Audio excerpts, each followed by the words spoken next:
Exatamente, justamente por isso, né?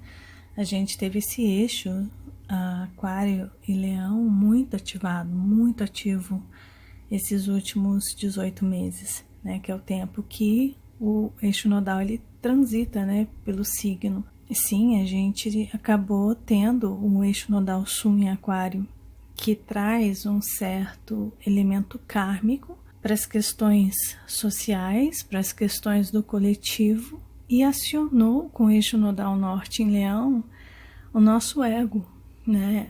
O nosso eu verdadeiro, a nossa verdadeira face. E olhando de uma forma mais individual, eu fiz vídeo falando sobre esse eixo, né? Sobre a ativação desse eixo de forma individual e coletiva também. Mas, de certa forma, o que acabou sendo acionado pelo eixo nodal norte foi justamente a questão do ego, né? É como que a gente, individualmente, se comove com as questões sociais, né? E, obviamente, não só com os eixos nodais mexendo com essas questões, mas também com Júpiter acionando Netuno em Peixes, Júpiter em Escorpião também. Esses aspectos, eles mexeram muito com a questão das águas de Escorpião e Peixes. Então a compaixão, o coletivo também, a podridão também, teve muita coisa que foi acionada, muito ódio, muita questão que estava escondida, escura, com Plutão também em Capricórnio. Então muitas coisas feias de forma coletiva, ou seja, uma parcela de pessoas que guardava dentro de si ou que tentava disfarçar o seu racismo, o seu preconceito, a sua raiva, o seu ódio, a sua vontade de eliminar, o seu separatismo, ou seja, toda essa energia densa, horrorosa, que faz parte da parcela energética do mundo, desse mundo polarizado do positivo e negativo. É claro que essa parcela de pessoas que estava ocultando isso, que estava escondendo isso, acabou vindo à tona, através do eixo nodal norte, acionando o ego e o eu das pessoas, né? O eixo nodal norte, ele mexeu, ele enfiou as suas garras lá dentro do nosso ego e pegou as nossas máscaras por dentro e arrancou para que todo mundo em Aquário, com Urano, inclusive transitando ali entre os últimos graus de Áries e início de Touro, são os valores, ou seja, arrancando essas máscaras, mostrando para todo mundo quais são os nossos reais valores, o que importa para a gente realmente, né? Quem somos nós na hora de agir. E o eixo nodal norte em Leão também, foi muito interessante o trabalho que foi feito com ele, porque muitas pessoas acham que a gente só tem resgates pessoais, ou seja, a gente só tem um resgate com a nossa família, com o nosso namorado, com o nosso marido, com os nossos filhos, né? Que é tudo ali, né? Fica meio que fechadinho ali, né? Aquela coisa muito individual, muito minha, é meu karma, eu vim trabalhar isso. E é interessante porque quando a gente, dentro dessa nossa individualidade, por exemplo, se alguém perde alguém especial na família, se alguém morre, se alguém rouba a sua casa, se alguém aponta uma arma na sua cabeça para roubar o seu carro, para roubar a sua bolsa, ou se você está num shopping e de repente alguém vai lá e rouba o seu celular, se alguém te ameaça, se alguém briga com você, se você entra numa discussão, naquele campo de energia dentro do trabalho, e aquela pessoa aponta o dedo, grita com você, as pessoas ficam trêmulas, as pessoas sentem medo, as pessoas perdem o seu equilíbrio, porque a sua integridade física está correndo risco, a sua paz deixa de fazer parte de você porque você está sofrendo ameaças, né? Porque o seu campo energético em torno de você foi afetado de alguma forma. Alguém está afetando esse campo energético. A não ser que você seja um Buda extremamente iluminado, essas energias não vão te abalar. E não adianta ser um Buda como Osho que ficava atrás de uma Shila, entende?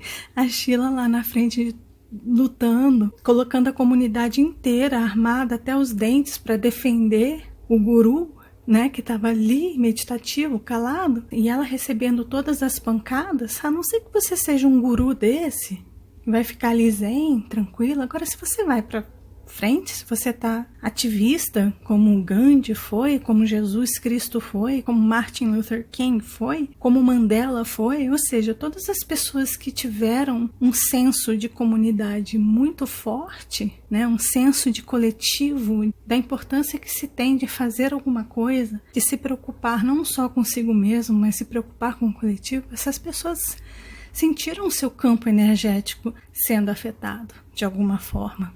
Né? Então, existe essa batalha, existe essa luta dessas pessoas altamente iluminadas, dessas pessoas de uma consciência muito, muito, muito acima da nossa. Essas pessoas, elas tinham consciência da sua missão coletiva, do que precisava ser feito, de como a passividade ela pode ser revertida em um egoísmo enorme. Porque ser passivo de forma individual, ou seja, você está em paz, você está rodeado de amor, você está ali numa redoma com milhares de pessoas te defendendo, nada te atinge, você está num mosteiro, no topo de uma colina, vibrando alto, tudo bem, se você tem essa missão, está tudo certo, não tem problema fazer isso. Mas quando a nossa missão não é essa, não é ser esse Buda altamente iluminado, intocável, aí não. Porque a passividade, a indiferença, o olhar somente para o seu campo vibratório enquanto ele não está sendo atingido por nada, então assim, eu tô bem, isso não vai me atingir, então eu vou vibrar no amor, eu vou vibrar na paz, eu vou desejar a paz para o mundo. Isso é lindo, mas quando socialmente existe uma ameaça, quando a gente percebe que um grupo de pessoas altamente agressivas estão ameaçando pessoas que têm a sua paz, que estão em busca da sua paz, que vibram no amor, mas se tem um grupo de pessoas que está ameaçando um outro grupo de pessoas por conta de sua cor, por conta das suas escolhas diversas, por conta da sua posição social, pelo local e o lugar onde nasceu, pelo idioma ou pelo país que vem. Quando essas pessoas que estão em paz, que estão em harmonia, que amam, estão sendo ameaçadas, atingidas, mortas, feridas por esse outro grupo, se essa parcela da sociedade que é do bem, que não tem preconceito, que não tem ódio, não faz nada em relação a isso, isso é uma energia passiva. Isso é uma energia de indiferença, de egoísmo. Porque pensa comigo, imagina um negro tendo uma arma apontada na sua cabeça e falando: seu neguinho, você vai sumir, eu vou te varrer do planeta. Você não merece viver. Imagina isso acontecendo para o outro ali. É claro que a pessoa que não está vivendo essa ameaça não vai sentir o seu campo energético sendo abalado. Ela está lá do outro lado, ela está lá em outro estado, ela está lá em outro lugar. Está tudo bem com ela. Ela está vibrando no amor, ela está vibrando na paz, ela está buscando o Ho'oponopono para trazer o perdão para a humanidade. Ótimo, lindo, maravilhoso. Mas e se essa mesma pessoa passasse por esse mesmo problema? Se alguém entrasse na casa dessa pessoa e apontasse uma arma para ela, ou então para um filho, para uma filha, como é que o campo energético dessa pessoa iria ficar? Isso é empatia, é a pessoa se colocar no lugar do outro. E quando tem uma movimentação coletiva, que foi o eixo nodal sul, em Aquário, quando se tem uma movimentação coletiva ocorrendo, de ameaça, de ódio, de injustiças, se a parte individual, se o brilho do eu, se aquela luz interior, aquela luz que une a todos nós, aquela chama que está dentro de nós, que cada pessoa no planeta Terra carrega e que faz parte de um todo, se a sua luz individual não se toca por aquela luz que está sendo ameaçada, isso é de um egoísmo enorme.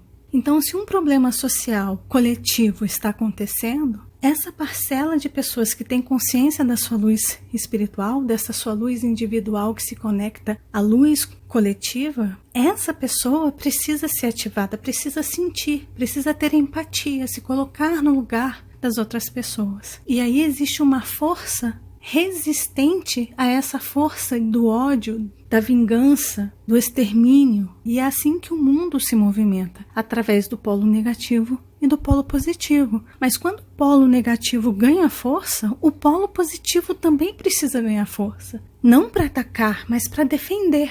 Mas na passividade não dá para defender. Na paz e no amor, vibrando no seu cantinho, indiferente, porque o seu campo energético não está sendo abalado, porque você não está tendo empatia para entender que aquele campo daquela outra pessoa que está sendo ameaçado, aquela pessoa também não quer sair do seu campo de equilíbrio, quer continuar vibrando no amor, quer entrar na mesma sintonia que você está ali. Ela gostaria muito de estar vibrando no Ho'oponopono junto com a gente. Só que ela não tá, porque ela está sendo ameaçada. E é isso que pesa, é isso que as pessoas não têm consciência dessa empatia. Porque não foi o campo energético dela que foi afetado por ameaças e por ódio. Porque ela não está nessa posição privilegiada que alguns têm. Essa pessoa que está sendo ameaçada está numa situação menos privilegiada. Ela está menos protegida que aquelas pessoas que estão em uma redoma de proteção. Por ser privilegiada, por ser branquinha, por ter olhinhos claros, cabelo claro, por ter uma posição social mais alta, ter um poder aquisitivo maior, viver bem, viver num condomínio de classe alta, classe média alta, ou seja, essas pessoas estão numa redoma protetora.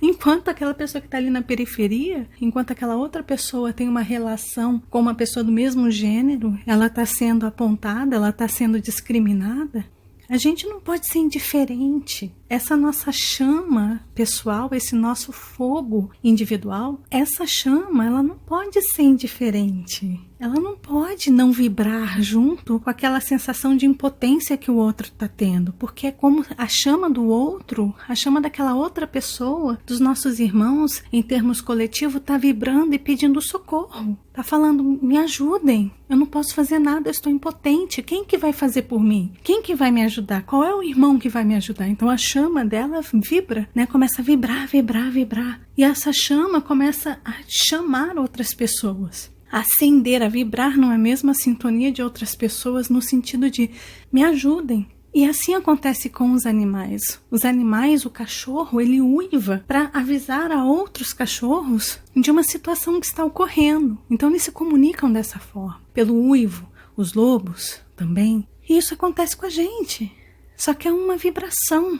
Para quem tem essa sensibilidade, não consegue ficar indiferente quando o coletivo, quando uma energia em massa está vibrando de uma forma muito negativa em torno de um grupo de pessoas. E foi exatamente isso que os nodos, nesse eixo Aquário-Leão, testou em nós. Testou justamente quem que está sensível a esse chamado vibratório. A quem está sensível ao ponto de estender a mão e falar, não, você está sendo oprimido, você está passando por essa situação, você está se sentindo impotente, mas eu tenho poder. A gente aqui, esse grupo aqui vai se unir para te defender. É uma energia positiva defendendo uma energia negativa que quer domar, que quer tomar conta de uma parcela e daqui a pouco de uma outra parcela e daqui a pouco da metade, daqui a pouco de tudo. Existe essa força que quer dominar. Sempre vai existir uma força, pelo menos até o mundo passar por essa fase de prova e expiação. Sempre vai ter uma parte que quer dominar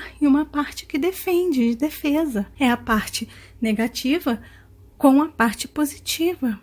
Algumas pessoas têm um lado negativo, o lado mal mais acionado, e outras pessoas têm um lado bom, o lado amoroso mais acionado dentro de si. E isso traz o equilíbrio. Mas é justamente nesse embate coletivo que os nossos valores são realmente testados, são realmente vistos pelo véu do esquecimento coletivo. Então, de forma inconsciente, essa chama, esses embates são acionados para que, de alguma forma, aqueles que estão olhando e avaliando o nosso verdadeiro eu, a nossa essência, para ver se a gente está vendendo o nosso peixe ou se a gente está sendo verdadeiramente sincero com quem a gente é. Porque não adianta enganar, não adianta fazer o bem para ganhar crédito no céu.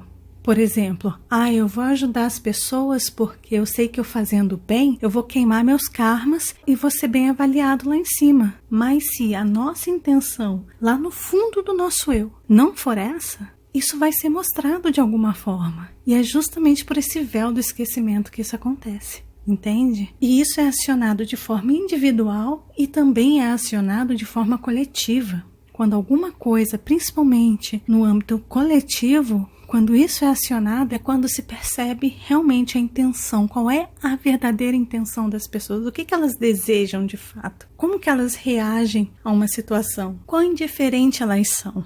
Em que lado elas estão? Elas estão no lado negativo? Elas estão no lado positivo? Ou elas estão num subconsciente aonde a energia fica neutra? Porque o tal é o caminho consciente do bem e do mal. Então o caminho do meio, ele funciona de que forma? Não é sendo imparcial, não é sendo indiferente. Muito pelo contrário, é não se deixando dominar pela energia completa do bem e nem se deixando levar pela energia do mal que pode vibrar. No momento que você encontra um equilíbrio dessas duas energias, você caminha no meio. Então é você não se deixar dominar pela energia da massa, tanto de um lado quanto do outro. É você entender a sua própria energia de um lado, do lado da luz, vamos colocar assim, e você não se deixar levar pela egrégora, pela energia do lado da sombra. Então é a gente ter compaixão em relação à sombra e a gente ter empatia no lado da luz e simplesmente caminhar com essas duas energias no caminho do meio. No caminho do meio, que é o exemplo de Jesus, que é o exemplo de Gandhi, ou seja, as armas para esse embate, para essa luta, para esse ativismo, são flores, é o amor, são as flores. É você não utilizar a arma de fogo, é você utilizar o verbo, é você levar a tranquilidade, a paz e a harmonia, mas estando ali,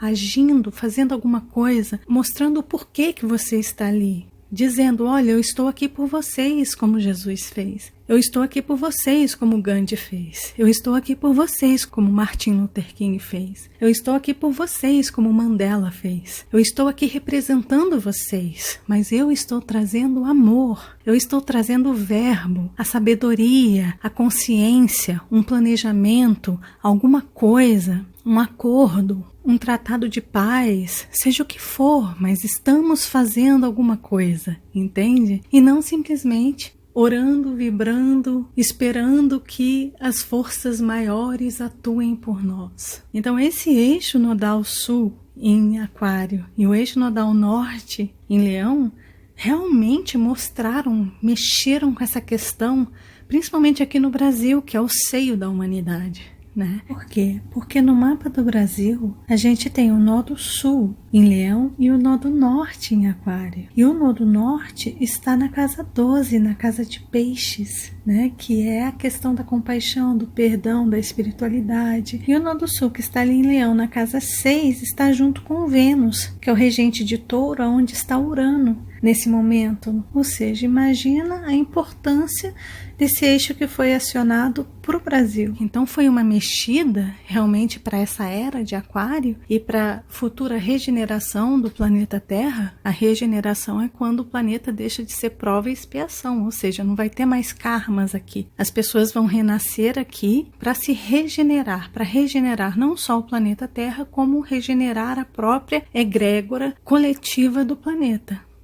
Né? Então esse eixo foi de extrema importância para mostrar quem, para que a gente consiga ver quem que realmente traz o ódio, o preconceito, querer separar, eliminar, varrer, tirar daqui, excluir, matar, né? Essa energia horrorosa, né? De separar, você é preto, eu sou branco, sai daqui, você é LGBT, sai daqui, te odeio por isso, você não é de Deus, né? E por aí vai, imagina. Quanta coisa horrorosa a gente não viu, né? E quantas pessoas não estão alimentando, não está aumentando esse sentimento de ódio, né? De falta de respeito. Imagina, em 2012, 2011, quando teve aquela campanha linda de que gentileza gera gentileza. Nossa, foi muito lindo, começando aquela campanha lindíssima, que eu tenho um amigo negro e eu amo, eu tenho um amigo gay e eu amo. Eu respeito a diversidade, eu respeito todas as pessoas, todos os gêneros, todas as cores. Foi tão bonito aquilo lá atrás, né? E parecia que a humanidade estava realmente evoluindo nessa questão. Mas esses nodos mostraram que as coisas não estão bem assim. Ainda mais com Júpiter transitando em Escorpião, com Netuno transitando em Peixes. E Plutão, obviamente, em Capricórnio, ou seja, muita coisa está sendo mostrada. E aí esses nodos, no dia 6 de novembro de 2018, eles vão começar a acionar o eixo Capricórnio-Câncer, sendo que o nodo norte vai estar ali em Câncer. Ou seja, imagina, é uma reconstrução, é uma reformulação. As questões do passado, que é o nodo sul, vão estar ali em Capricórnio. Então são as velhas estruturas. Então é como que a gente vai montar essas estruturas, como que a gente vai reger a construção de um sistema. E o eixo nodal norte em Câncer vai mexer com as nossas estruturas emocionais, vai mexer com as nossas essências, com a forma que a gente nutre, que a gente ama, que a gente sente o outro. Vai mexer muito com a mãe natureza. A mãe natureza vai ser muito mexida. Como que a gente vai respeitar essa nossa ceia da terra, né? A mãe terra. Como que a gente vai nutrir? Como que a gente vai amar? Como que essa energia feminina, geradora, que alimenta, que protege, que cuida, como é que essa energia vai ser trabalhada? Como é que a gente vai trabalhar esse lado de cuidar, de curar, de pegar um ferido e tomar conta da ferida dele? E é através dessa energia, desse amor de mãe, essa necessidade de cuidar, de nutrir e de proteger, como é que a gente vai montar, reestruturar esse sistema social através de Capricórnio? Né? Então é mais ou menos essa a nossa missão para os próximos 18 meses. E é renovando essa seiva que vai alimentar este tronco para dar bons frutos lá em cima, através do eixo nodal norte em Câncer, que realmente vai ser separado os bons frutos dos maus frutos. Ou seja, a gente está chegando naquela fase em que a separação dos frutos do topo de Capricórnio, porque Câncer é como se fossem as raízes, a seiva que sobe pelo tronco e que resulta nos seus frutos. Se a seiva é boa, bons frutos vão sair. Se a seiva não é boa, maus frutos vão sair. E é a partir daí que vai ser separado o joio do trigo de fato. Ou seja, a terra ela vai passar por essa seleção de bons frutos e maus frutos. E aí, de repente, a gente pode ter uma repetição dos exilados de Capela. Porque este planeta está próximo ali até o ano 3000, provavelmente. Esse planeta vai deixar de ser um planeta de prova e expiação para ser um planeta de regeneração. Então, esse trabalho precisa ser feito pela nova era de Aquário. Dos próximos 2000 anos, né? E é claro que esse eixo de Capricórnio e Câncer, ele vai ser acionado de forma individual, de uma forma muito especial para cada um. Mas isso eu vou falar em uma outra oportunidade, né? Nesse podcast eu estou falando mais nesse sentido coletivo mesmo, né? E é isso aí.